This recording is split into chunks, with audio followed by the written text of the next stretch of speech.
ধরা আছে তো, আমি তাহলে লিঙ্ক থেকে যাচ্ছি। আগেরটা ধরা আছে, তুমি জাস্ট তোমার পোস্ট থেকে যাবো, তুমি এটা এন্ট্রো দিয়ে আর কি রনি। আপনি খুব সুন্দরভাবে ব্যাখ্যা করলেন যে শ্রোতাদেরও কিভাবে একটা অভিযোজন বা ইভলিউশন হয়েছে।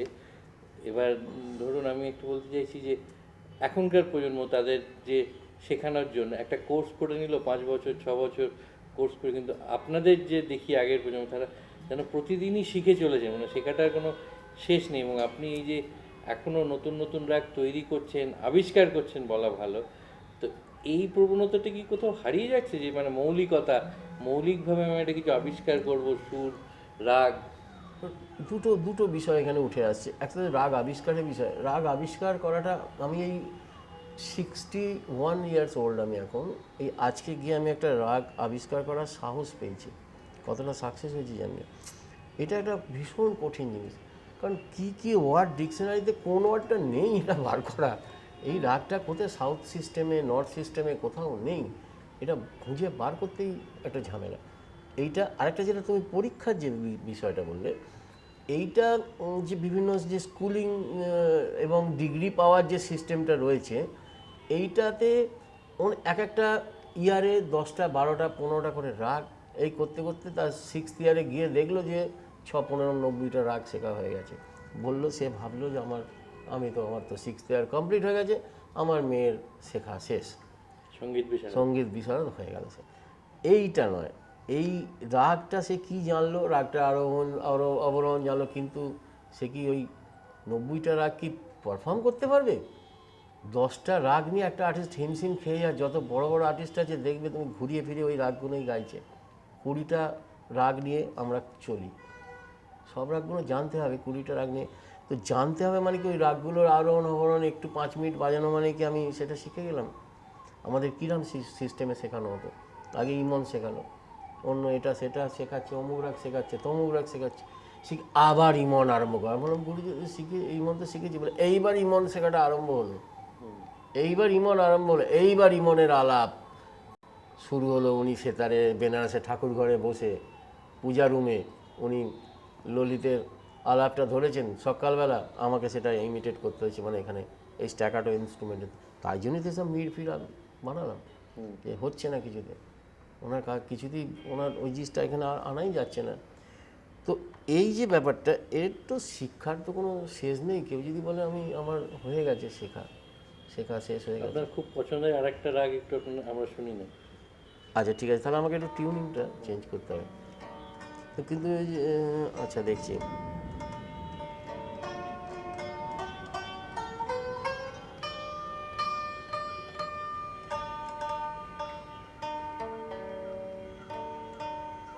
এটা বন্ধ করলে ভালো হয়।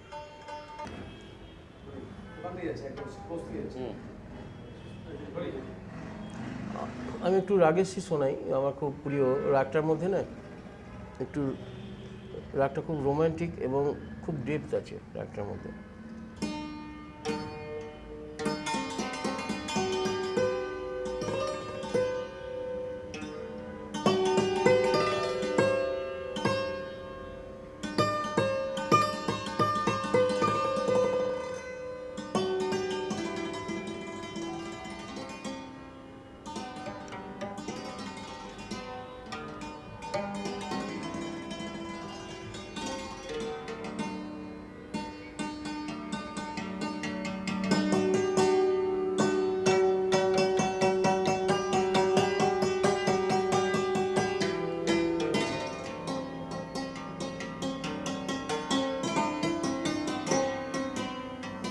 যেমন সেতা সরদের কত জিনিস আছে, যেমন কৃন্তন,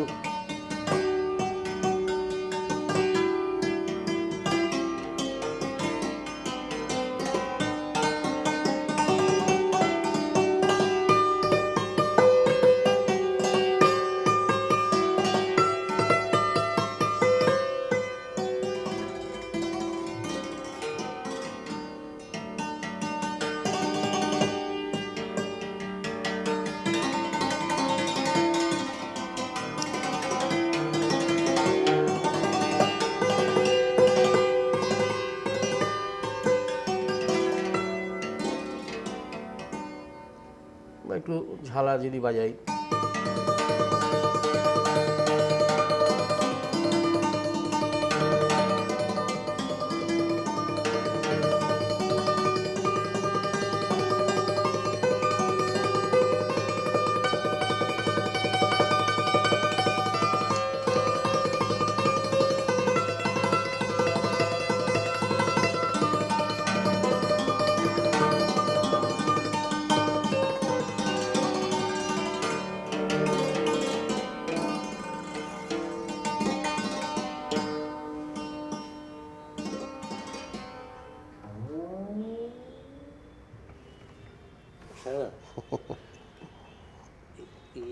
জন্য আমার যেটা মনে হচ্ছিল যে ধরুন শিল্পের ক্ষেত্রে, পারফর্মিং আর্টের ক্ষেত্রে, সুরের ক্ষেত্রে বিশেষ করে তার একটা নিজস্ব ফিনেস থাকে, মানে অরিজিনাল ফিনেস, মৌলিক।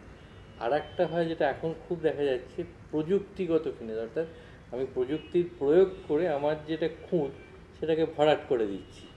তো এই যে দুটো, এই যেহেতু আপনি ওই ঘটনা বা ওই প্রজন্ম থেকে এসেছেন, এটা কিভাবে প্রযুক্তি প্রয়োগ করে আমি জানি তুমি কোন অ্যাঙ্গেলটা তুলতে চাইছো। সেটা হচ্ছে যে এখন অটো টিউনার ব্যবহার হচ্ছে, এডিটিং হচ্ছে, এডিটিংয়ের পর্যন্ত আমি করেছি, সাপোর্টে ছিলাম, কিন্তু সেটাও করা উচিত নয়। তুমি যদি তোমার 1 ঘন্টার পারফরমেন্সটা তুমি রেকর্ড করে এডিট করে বাজে জিনিসগুলো ফেলে দাও, তাহলে তুমি কোন দরজার আর্টিস্ট সেটা তো পাবলিক জানতে পারলো না। কোথাও একটা ঠকানো হলো। তুমি যদি অটো টিউনার লাগাও তোমার রেকর্ডিংয়ে, কোথাও একটা পাবলিককে ঠকানো হলো। তো এবার যখন স্টেজে যাবে তখন ওখানে কি এডিট করবো আমি 1 ঘন্টার? ওই জন্যে আমি ওই প্রযুক্তি, এই ক্লাসিক্যাল মিউজিকে, ইন্ডিয়ান ক্লাসিক্যাল মিউজিকে প্রযুক্তির ব্যবহারটা আমি অতটা সাপোর্টে নই। পরিষ্কার আমি বললাম ক্যামেরার সামনে। কারণ তাহলে এইটা যেই আমার মাথায় আসবে, ঠিক আছে ও তো আমি পরে এডিট করে বাদ করে দেবো, তখনই আমার সেই এক্স্যাক্ট পয়েন্ট অফ মানে ভালো বাজানোর যে প্রচেষ্টা, সেটাতে আমি পৌঁছবার স্পৃহাটা কমে যাবে। আর একটা জিনিসও একটু জিজ্ঞাসা করা, সাধারণ লোক মানে আমাদের মতো যারা নন আর্টিস্ট, নন শিল্পী, শুনতে ভাল লাগে, দেখতে ভাল লাগে, তাদের কাছে শিল্পীদের সম্বন্ধে একটা চলে যে শিল্পী মানেই একটু বেহিসেবি, একটু লাগাম ছাড়া, একটু বেশি রোম্যান্টিক। তো এইটা আপনার নিজের জীবনে আপনি কতটা দেখেছেন, এবং আপনি যাদেরকে দেখেছেন তাদের জীবনে কত? এটা ব্যাপারটা বলছি। প্রথম কথা, শিল্পীরা লাগাম ছাড়া এই জন্য হয়, এই যেমন সেদিনকে আমার পাশে একজন, আমার রেকর্ডিং থেকে ফিরছি, যে ছেলেটি বসেছিল, সে বেল্ট বাঁধেনি, পুলিশ ধরলো। তো আমি বললাম যে দেখুন আমরা তো অন্য জগতের সত্যিই তাই। রেকর্ডিং করে বেরিয়ে ওই রেকর্ডিংয়ে ওই শ্যুটটা আলোচনা হতে হতে ও বেচারা বেল্ট ইচ্ছাকৃত লাগানি না, ভুলে গেছে লাগাতে। আমি ওনাকে সেটা বললাম, তো উনি আমাকে দেখে চিনতে পারলেন, বলছে না না ঠিক আছে, কিন্তু আপনি বেল্টটা লাগান নিজের সেফটির জন্য। তো শিল্পীরা কী হয়, সবসময় একটা অন্য জগতে, দেখবেন 2 কাঠা জমির জন্য ভাই মারামারি করছে না কোনো শিল্পী, বুঝতে পেরেছেন?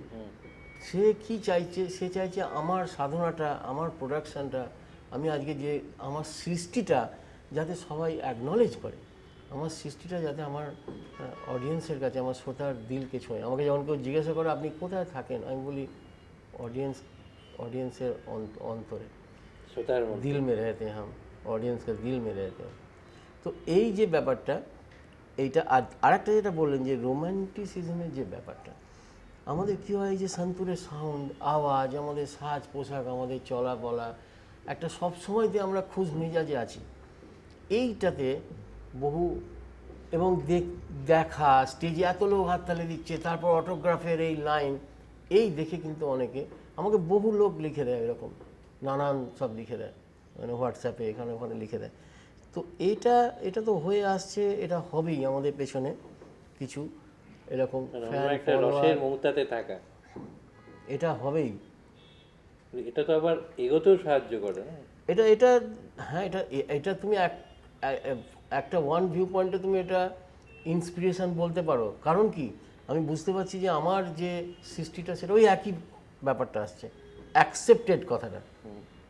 আমার বাজনা শুনে দূর চলে গেল, এইটা ভালো।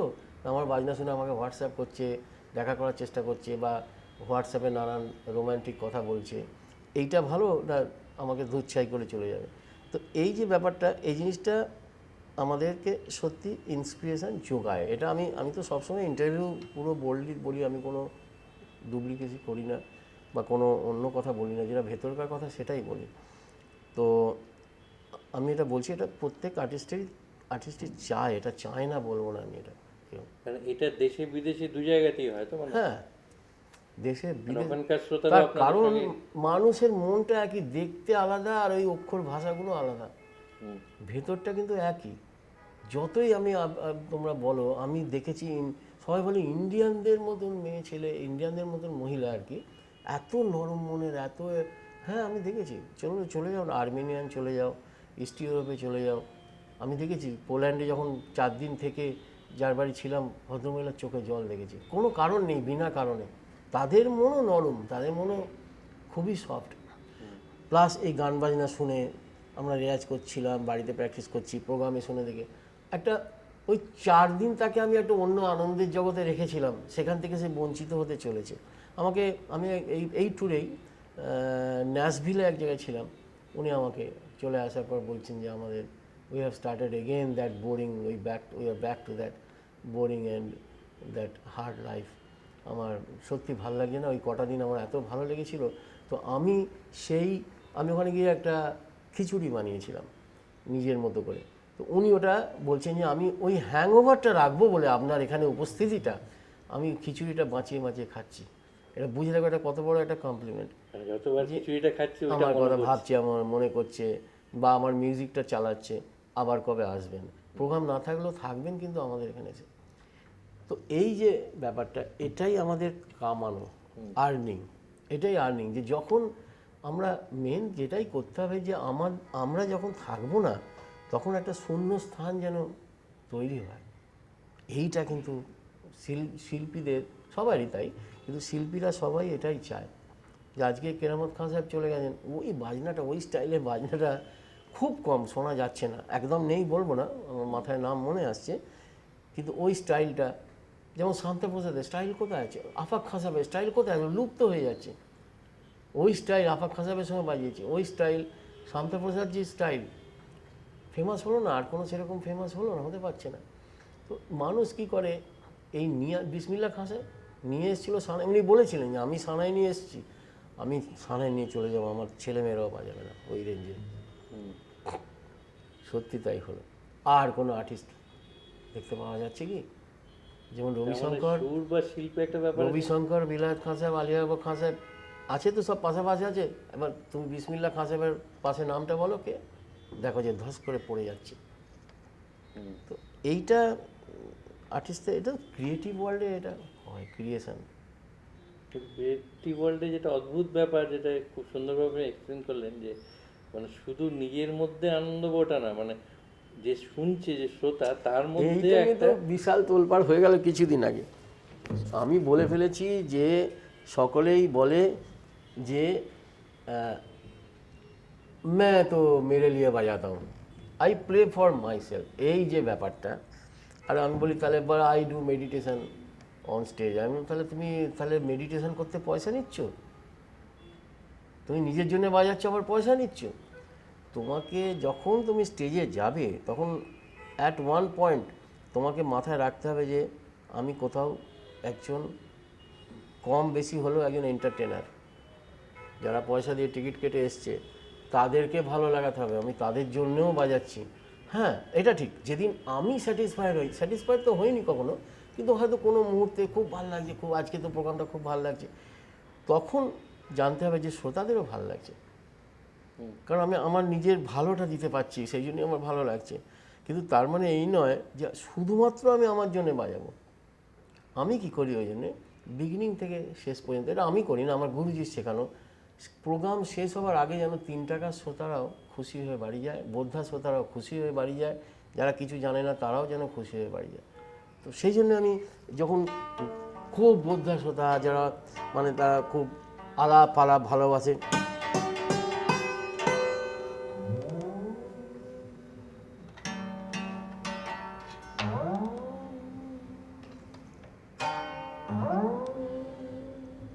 এই জিনিসগুলো তাদের ভালো লাগছে।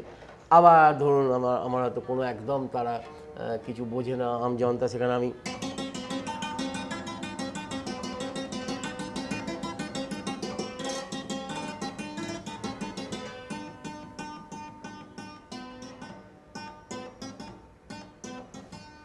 এটা যেই বাজালাম অমনি ও করে সব তালি দিয়ে উঠলো। দুটো ডিফারেন্ট গ্রুপের জন্য দুরকম। এই যে দেখালাম পুরো একটা দুটো একদম আলাদা মেরুর জিনিস আমি দেখালাম। বা কখনো সিনকোপেটেড মুভমেন্ট চলছে তবলার সঙ্গে, সওয়াল জবাব চলছে, আমি একটা বাজাচ্ছি, তার জবাব ওরা দিচ্ছে, জবাব দিতে দিতে আমি একটা ধাঁধে বাজালো, এই করতে করতে ধারা করতে করতে যেই আমি এইটা দিলাম, তখন কি জবাব দেবে তবলাতে, তখন ও বাঁয়াতে ঘে করে ওইটা পাবলিকের ভালো লাগলো। এই জিনিসও দিতে হবে প্রত্যেক ধরনের। গুরুজি বলতেন, পণ্ডিত রবিশঙ্করজি বলতেন, কেন বারবার ওনার কথা এসে যাচ্ছে, সবটাই তো তাঁরই দেয়া, তাঁরই শিক্ষা। তো উনি বলতেন যে সব ধরনের ফার্স্ট রো থেকে লাস্টে গ্যালারি 3 টাকার শ্রোতাদের পর্যন্ত, সেই সময় 3 টাকার কথা বলছি আমি, শ্রোতাদের পর্যন্ত তোমাকে স্যাটিসফাই করতে হবে। হ্যাঁ, এখনও বেনারসে বলুন, পাঞ্জাবে বলুন, পরের দিন রাস্তায় বেরিয়েছি, রিক্সাওয়ালা বলছে যে ও কাল जो आपने बजाया, ফুচকাওয়ালা বলছে ও जो आपने এই তো বিরাট ব্যাপার, এই হচ্ছে ব্যাপার। মনে জায়গাটা করে না। সকলকে নিয়ে চলতে হবে, সবাইকে ভালো লাগাতে, এটা একটা এন্টারটেনমেন্টের সাবজেক্ট, এটা একটা ভালো লাগাবার সাবজেক্ট। ওই 1 ঘন্টা যেন আমরা তাকে, প্রবলেম তো সবারই আছে, ওই প্রবলেম থেকে দূরে রাখতে পারি, মানে পেন কিলারের মতন। ওই 1 ঘন্টা তোমার কোনো, তুমি ভাবতে পারছো না যে তোমার কি হয়েছে, পেন হচ্ছে কি, কোথায় কেটেছে, কার অপারেশন করেছে কিনা, তারপর যন্ত্রণা আরম্ভ হবে, আবার কি হবে, আমরা বাড়ি চলে যাব, তারপর আবার তার দৈনন্দিন শুরু হবে পেন। এমনি আমরা যখন শ্রোতা হিসেবে, সাধারণ শ্রোতা হিসেবে দেখি, ধর আপনি স্টেজে যখন বসে আছেন নানান রকমের মিউজিক্যাল ইনস্ট্রুমেন্টের সঙ্গে বাজাচ্ছেন, কিন্তু শুনলে কিরম যেন মনে হয় ওই বিভিন্ন সুরগুলো যেন নিজেদের মধ্যে একটা কথাবার্তা বলছে, মানে তবলার সঙ্গে সন্তুর, সেটা হচ্ছে ইন্টারেক্টিভ মিউজিকে, বা যেমন ডোভারলেনে বাজালাম কিসের, ভায়োলিনের সঙ্গে যুগলবন্দি, এপাশে তবলা এপাশে মৃদঙ্গম। তো আমি কি করি, ওটা টিম ওয়ার্ক তৈরি করি। যেমন আমি হায়দ্রাবাদে বাজিয়েছিলাম, স্যাক্সোফোন জর্জ বুকস, তারপরে তবলা, ইভেন ফোক, ফ্লুট, ড্রামস সব একসঙ্গে উঠেছি। উঠে সেখানে আমাদের যেমন কাচারি হয়, সেরকম কাচারি বানাতে হবে, মানে কাচারি বলে আমাদের একটা তালবাদ্য কাচারি হয়, সেটা আমি মিউজিকের মধ্যেও আনি। কাচারি মানে হচ্ছে এই কোর্ট থেকে কথাটা, কোর্টে যেমন সব ছোঁড়াছুঁড়ি হয়, প্রশ্ন উত্তর হচ্ছে, তর্কাতর্কি হচ্ছে, এইটা সেখানে মানে একটা সুস্থ পরিবেশে একটা একটা হেলদি কম্পিটিশান, হেলদি ইন্টারাকশান হয়। আমি একটা বাজাই, তার উত্তরেও একটা দিয়েছি, তার উত্তরে বললাম যে দিতে দিতে একটা এমন কোয়েশ্চেন করলাম যেটা হয়তো ওইটা থেকে জবাব দেওয়া খুব মুশকিল, তখন সে ভাবছে এবার কি জবাব দেবো, যে সে ভাবছে এইটাই পাবলিক মজা নিচ্ছে। করতে করতে লাস্টে আমরা দেখাই, ছোট হতে হতে লাস্টে সব অল টুগেদার করি, মানে অ্যাট ওয়ান পয়েন্ট আমাদের ইউনিটিটাই আমাদের গোল এবং আমাদের লাস্ট পয়েন্ট, যেটাকে কনফারেন্স, সেইটা লাস্ট আমরা সবাই একসঙ্গে মিলে গিয়ে ক্রিসেন্ডোতে তুলে সেখানে একটা টান বাজিয়ে তেহাই করে সেখানে আমরা টপে শেষ করছি জিনিসটা। মানে এইটাই আমাদের আলটিমেট ইউনিটি, এইটা দেখাতে চাই আর কি। আপনাকে তো দিয়ে আমরা খিচুড়িটা রাঁধিয়ে রাখতে পারছি না এখানে, যেটা খেতে খেতে মনে পড়বে আপনি কী বাজিয়েছেন, কিন্তু আমি চাইবো আজকের এই সাক্ষাৎকারটা শেষ হওয়ার আগে আপনি একটা আপনার খুব পছন্দের বাজাতে থাকুন, যে রেসটা একটা কাজ করে যেতে পারে, আমরাও যাবো এবং যারা শুনছে তারাও ওই রেসটা নিয়ে রাখবে।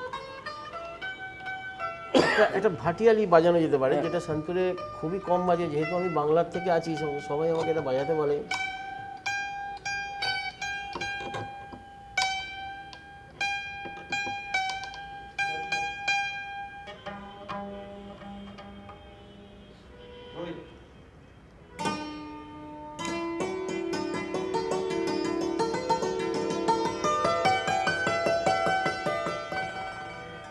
আরেকবার নিয়ে প্লিজ। হ্যাঁ,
গল্প মানে ধরো যদি অনেক সময় আমাকে প্রশ্ন করে যে কি ঘটনা এই সঙ্গীত জগতের মনে আছে, কোনো মজাদার ঘটনা বা কোনো, তো একবার আমরা জুবিলি অডিটোরিয়াম এডমন্টনে গেছি। ওখানে তো আমরা তো আমাদের গুরুজি বলেছিলেন যে সেই সময়কার কথা বলছি যেখানে ঘন্টার পর ঘন্টা আলাপ জোর শুনছে না, তো বলেছিলেন প্রথমটা কিরবানি আধা ঘন্টা বাজিয়ে তোমরা মানে পরে উঠে আসবে না, পরে বাজাবে। তো যেই আধা ঘন্টা কিরবানি বাজিয়েছি 2500 লোক তালি দিতে দিতে ফার্স্ট রো থেকে শেষ পর্যন্ত দাঁড়িয়ে উঠে তালি দিচ্ছে। তো বিশু ভাই বলছে, বিশ্বমন ভাট বলছে তরুণ ভাই ये लोग को तो अच्छा लगा लेकिन जाने के लिए तैयार हो गए, चलो हम लोग खिसकते हैं, মানে ভেতরে চলে যাই, আর এখানে দাঁড়িয়ে থেকে লাভ নেই, সবাই রেডি হয়ে গেছে, সবাই তো দাঁড়িয়ে উঠেছে, আমরা চলে যেতেই অর্গানাইজার বলছি আরে তুমি এরকম তোমরা চলে এলে, সবাই তো 2 ঘন্টা দাঁড়িয়ে উঠে সবাই স্ট্যান্ডিং ওভেশন। সো তখন আমরা ওই প্রথম আমরা জানলাম যে স্ট্যান্ডিং ওভেশন কাকে বলে। তো এই আর কি, স্টেজ ছেড়ে পালিয়ে গেছিলাম। এই ধরুন রাশিয়া, চায়না, মানে যাদের ল্যাঙ্গুয়েজগুলো একটু ডিফিকাল্ট, সেই সব দেশে যখন বাজিয়েছি আমি কি করি, আমি এবারও করেছি। আমি কোথায় বাজালাম, হ্যাঁ কানাডায় বাজাতে গেলাম, ফ্রেঞ্চ মন্ট্রিয়ালে, ফ্রেঞ্চ জায়গা একদম। আমি ওখানে এনি অফ ইউর ল্যাঙ্গুয়েজ, খালি আমি এটাই বলতে পারি যে জুম আপেল তরুণ ভট্টাচার্য, এটা এইটুকু বলতেই হুড় করে। আমি সাধারণত কী করি, ফেনে গেলে, স্পেনে কিছু কিছু জানি, como estás, bungalows individually within the forest. So that